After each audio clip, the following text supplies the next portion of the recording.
আজকের গল্প হ্যাঁখাসুর লিখেছেন উপেন্দ্র কিশোর রায়চৌধুরী। এক যে ছিল রাজা, তার ছিল একটি মেয়ে। মেয়েটি হইয়া অবধি খালি অসুখেই ভুগিতেছে। একটি দিনের জন্যও ভালো থাকে না। কত বুদ্ধি, কত ডাক্তার, কত চিকিৎসা, কত ওষুধ, মেয়ে ভালো হইবে দূরে থাকুক, দিন দিনই রোগা হইতেছে। এত ধন জন থাকিয়াও রাজার মনে সুখ নাই। কিসে মেয়েটি ভালো হইবে তাহার কেবল সেই চিন্তা। এমনি করিয়া দিন যায়। এর মধ্যে একদিন এক সাধু রাজার সঙ্গে দেখা করিতে আসিলেন। তিনি রাজার মেয়ের অসুখের কথা শুনিয়া বলিলেন, মহারাজ, তোমার মেয়ে একটি লেবু খাইয়া ভালো হইবে। একটি লেবু? সে কোন লেবুটি? কোথায় কাহার বাগানে তাহা পাওয়া যাইবে? সাধু তাহার কিছু না বলিয়াই চলিয়া গেলেন। রাজা আর উপায় না দেখিয়া দেশের লোককে এই কথা জানাইয়া দিলেন। যাহার লেবু খাইয়া আমার মেয়ে ভালো হইবে, সে আমার মেয়েকে বিবাহ করিবে আর আমার রাজ্য পাইবে। এখন মুশকিলের কথা এই যে, সে রাজ্যে লেবু মিলে না। কেবলমাত্র এক চাষির বাড়িতে একটি লেবুর গাছ আছে।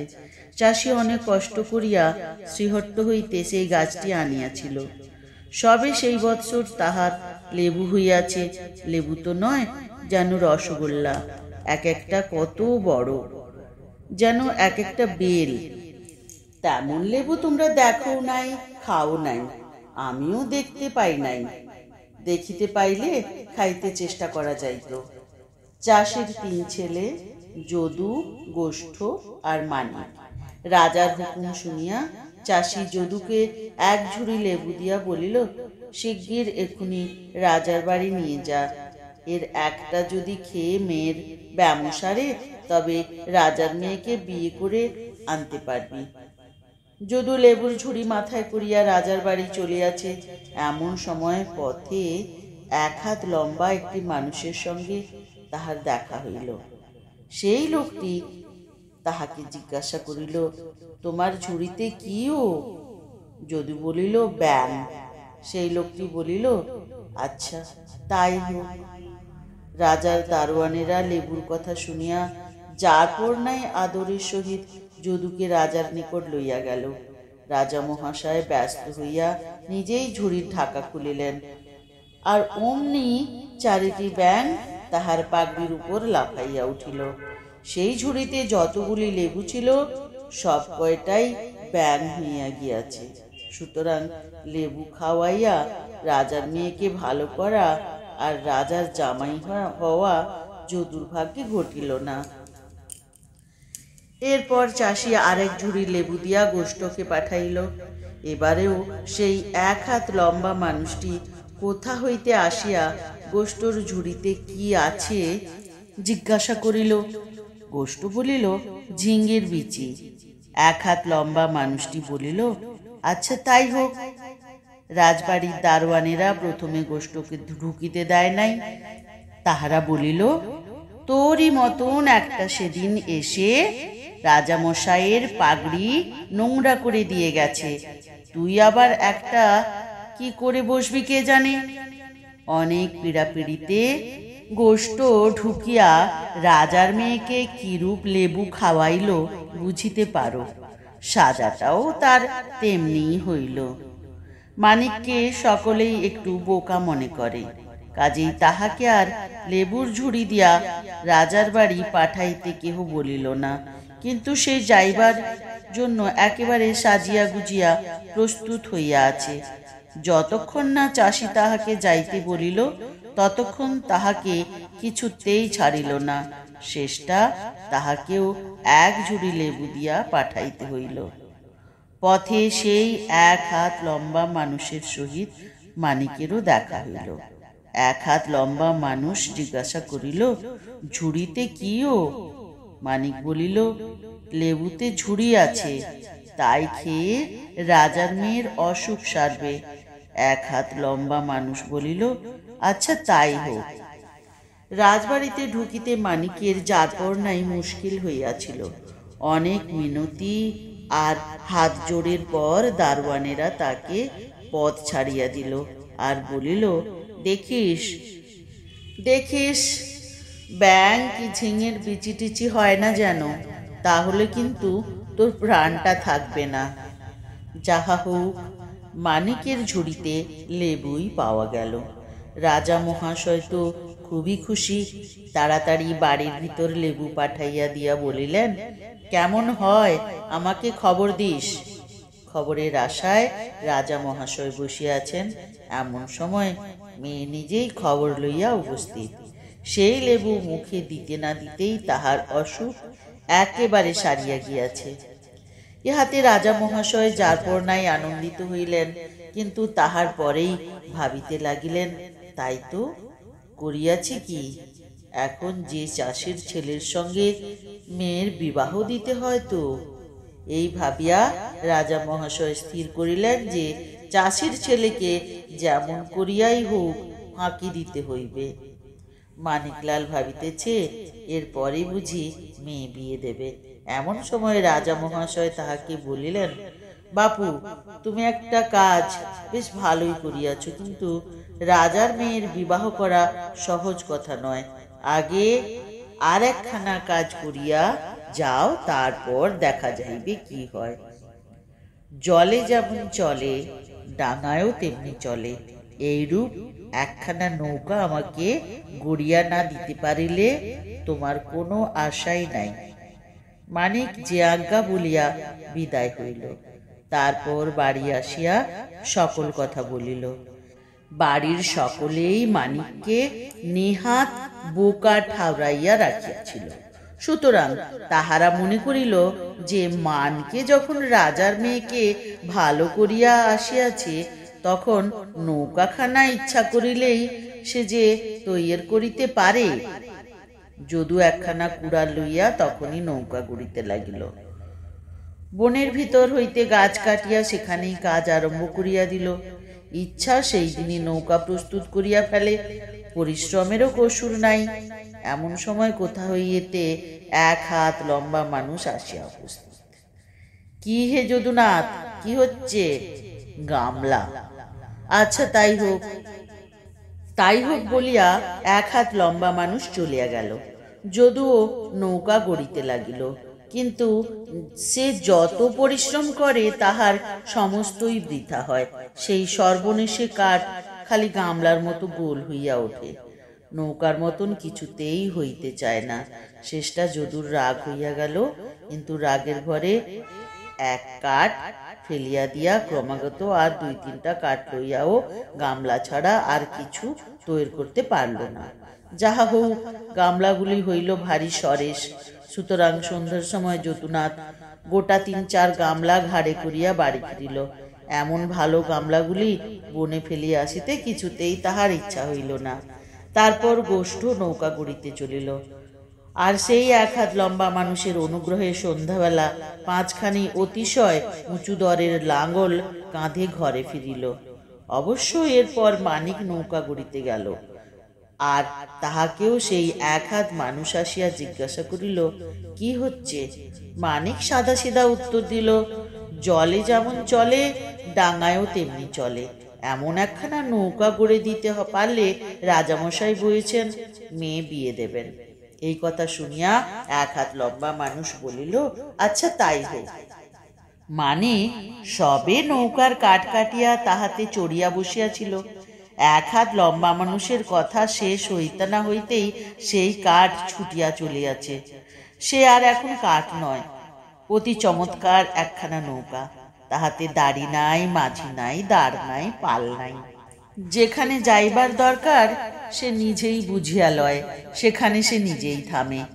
রাজা রাজরার উপযুক্ত মখমলের গদি তাকিয়ায় তাহার ভিতরটা সাজানো। বাহিরটা দেখতে কি সুন্দর, তা কি বলিব। সে জিনিসে তাহা সাজাইয়াছে, তাহা সেই এক হাত লম্বা মানুষের দেশে হয়। আমি তাহার নাম জানি না। রাজা মহাশয় সভায় বসিয়া আছেন। এমন সময় মানিকলালের নৌকা সেইখানে উপস্থিত। সকলে নৌকার রূপগুণ দেখিয়া আশ্চর্য হইয়া গেল, আর কত প্রশংসা করিতে লাগিল। রাজা মহাশয়ও খুব আশ্চর্য না হইয়াছিলেন এমন নয়, কিন্তু তাহা চাপিয়া গিয়া মুখে মানিককে বলিলেন, এতেও হচ্ছে না, আর একখানা কাজ করিয়া দিতে হবে। এক গাছ ঘ্যাগাসুরের লেজের পালক হইলে আমার মুকুটের বেশ শোভা হয়। এই জিনিসটি আনিয়া দিলে নিশ্চয়ই আমার মেয়েকে বিয়ে করতে পারবে। মানিক যে আজ্ঞা বলিয়া ঘ্যাঘাসুরের পালক আনিতে চলিল। খানিকটা পাখি, খানিকটা জানোয়ার, বেদঘুটে চেহারা, খিটখিটে মেজাজ, ভারী জ্ঞানী, বেজায় ধনী। অসুর ঘ্যাঘা মহাশয় 1 মাসের পথ দূরে, অজানা নদীর ধারে, অচেনা শহরে, সোনারপুরীতে বাস করেন। মানুষটিকে দেখিতে পাইলেই রসগোল্লাটির মতো টপ করিয়া তাহাকে গেলেন। সেই ঘ্যাঘা মহাশয়ের পালক আনিতে মানিক চলিয়াছে। যাহাকে দেখে তাহাকেই ঘ্যাগাসুরের মুল্লুকের পথ জিজ্ঞাসা করে, আর ডাইনে বাঁয়ে না চাহিয়া ক্রমাগত সেই পথে চলে। রাত্রি হইলে কাহারো বাড়িতে আশ্রয় লয়, আবার সকালে উঠিয়া চলিতে থাকে। ঘ্যাগাসুরের মুলুকে যাইতেছে শুনিয়া সকলেই তাহাকে আদর করিয়া জায়গা দেয়। একদিন রাত্রিতে এই রূপে সে একজন খুব ধনী লোকের বাড়িতে অতিথি হইয়াছে।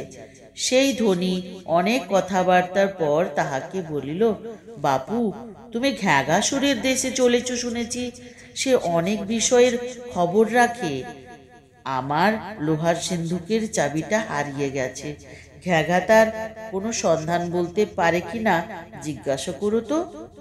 মানিক বলিল, আচ্ছা মশাই, আমি জেনে আসব। আর একদিন সে আরেক বড় লোকের বাড়িতে অতিথি হইয়াছে। সেই বড় লোকের মেয়ের ভারী অসুখ। তাহার বেরামটা যে কি, কোনো ডাক্তার কবিরাজ তাহা ঠিক করিতে পারে না। মেয়ে দিন দিন খালি রোগা হইয়া যাইতেছে। সেই বড়লোক মানিককে খুব যত্ন করিয়া খাওয়াইয়া তারপর বলিলেন, আমার মেয়ের অসুখ কিসে সারবে, এই কথা যদি ঘ্যাগার কাছে জেনে আসতে পারো তবে বড় উপকার হয়। মানিক বলল, অবশ্যই মশাই, আমি নিশ্চয় জেনে আসব। এই রূপে 1 মাস চলিয়া মানিক অজানা নদীর ধারে আসিয়া ওপারে ঘ্যাগাসুরের সোনার বাড়ি দেখতে পাইল। অজানা নদীর নৌকা নাই, খেয়া নাই, এক বুড়ো সকলকেই কাঁধে করে পার করে। মানিকও তাহারি কাঁধে চড়িয়া নদী পার হইল। বুড়ো তাহাকে বলিল, বাপু, আমার এই দুঃখ কবে দূর হবে ঘ্যাগার কাছে জিজ্ঞাসা করো তো। আমার খাওয়া নাই, দাওয়া নাই, খালি কাঁধে করে দিন রাত্রির মানুষই পার করছি। ছেলেবেলা থেকে এই করছি, আর এখন বুড়ো হয়ে গেছি। মানিক বলিল, তোমার কিছু ভয় নাই, আমি নিশ্চয়ই তোমার কথা জিজ্ঞেস করব। নদী পার হইয়া মানিক ঘ্যাগার বাড়িতে গেল। ঘ্যাগা তখন বাড়ি ছিল না, ঘেঘি ছিল। ঘেঘি তাহাকে দেখিয়া বলিল, পালা বাছা, শিগগির পালা, ঘ্যাগা তোকে দেখতে পেলেই গিলবে। মানিক বলিল, আমি যে ঘ্যাগার লেজের এক গাছি পালক চাই, সেটি না নিয়ে কেমন করে যাব? আর সেই যাদের চাবি হারিয়ে গেছে, সেই চাবিটি কোথায় আছে? আর যাদের মেয়ের অসুখ, তারা ওষুধ জেনে যেতে বলেছে। আর যে বুড়ো পার করে দিলে, সে বাড়ি যাবে কেমন করে?